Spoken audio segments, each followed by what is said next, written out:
Konnichiwa, this is Tina and welcome back to my channel. In this video, I'm going to be sharing some Japanese skincare products that just didn't quite work for me. If that sounds like your thing, then please go ahead and channel登録しちゃってください。しちゃいなよ。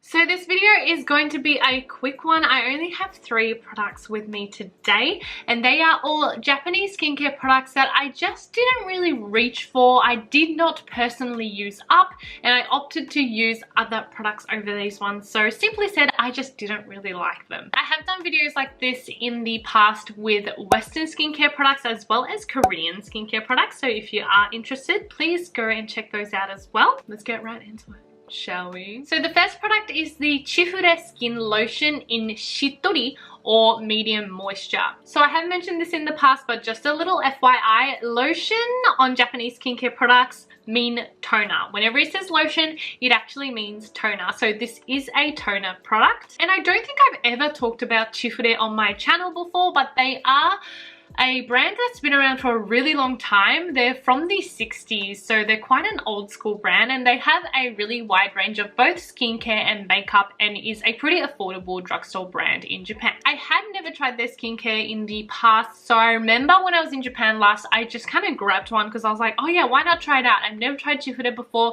I believe it was also like 600 yen for the toner and it came with an extra, like a small refill pouch. So it was like a bottle and a half for 600 yen, which is pretty freaking cheap. So I was like, why not? I'm gonna try it. But I obviously was not paying too much attention to the ingredients when I quickly grabbed it off the shelf because the alcohol content is really quite high in this one.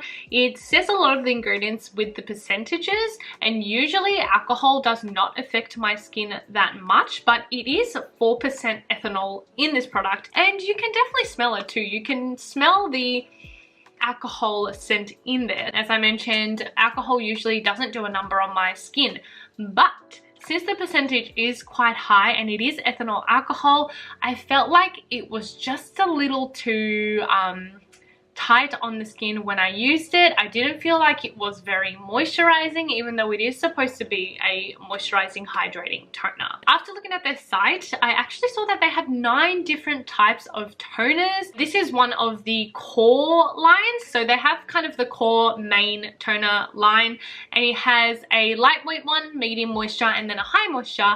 And then it actually has a non-alcohol version, which I'm really bummed that I didn't see that one. So I still definitely want to try the non-alcohol version or their other toners if their alcohol percentage isn't so high. I used it for a little while. As you can see, the bottle is half empty, but over other toners, I was like, nah, there's definitely way more hydrating alcohol-free toners out there like the Hatarabo one. So yeah, it was just unfortunately due to the alcohol quite drying on my skin. And then we actually have 2 moisturizers. You guys may have heard me mention in the past that I have not had much luck in the moisture department with the Japanese skincare, and both of these moisturizing creams unfortunately just did not do it for me. The first one is the Momopuri Gel Cream. I actually mentioned this in my previous video where I ranked Japanese skincare brands. When I first saw this brand, I was definitely very curious because all of their products use peach ceramide water and I absolutely love peaches.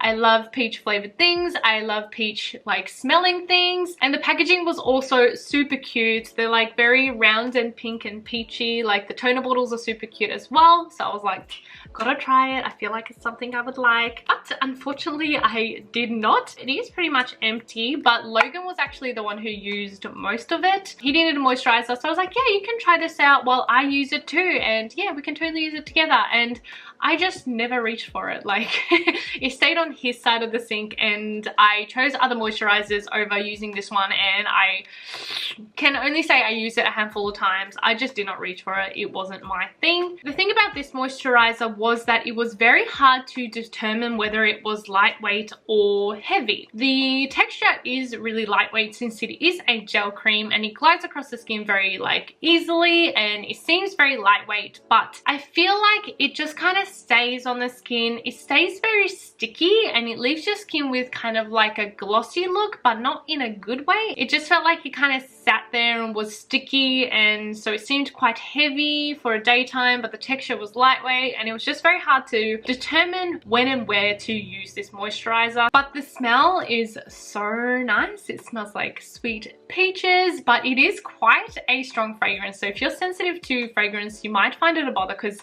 it does stay. You can kind of feel that peachy scent on your skin. And lastly, we have the Luderen Moist Gel Cream. Yes, we do see a little bit of a trend. This is a gel cream as well. I have mentioned loving the Luderen sheet mask, so I thought I would try their moisturizer since it was quite popular when I was in Japan. To be honest, I don't have a whole lot to say about this one. I tried it a number of times, but it just didn't make me want to keep using it. It feels like it kind of just sits on top of the skin and doesn't absorb, so it doesn't feel like it's very hydrating. On the side it did say you can use it kind of like an all-in-one, like single product after your sheet mask or after you cleanse your face, but I feel like even as a moisturizer, for me it wasn't hydrating enough, so it didn't really do anything, didn't really hydrate or moisturize my skin. And the smell is kind of interesting too.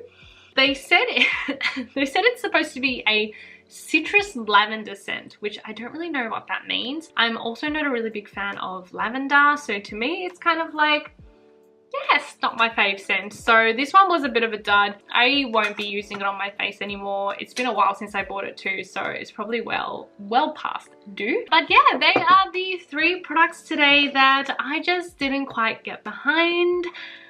Does that make sense? I always think it's important to not only talk about products that I really like, but products that didn't work for me and why. If these products do work for you, please keep using them, because remember, everybody's skin is different, so the same product isn't going to work the same way on different types of skin. And yeah, I hope you guys have a wonderful day, stay safe, and I'll see you guys in the next one. Bye!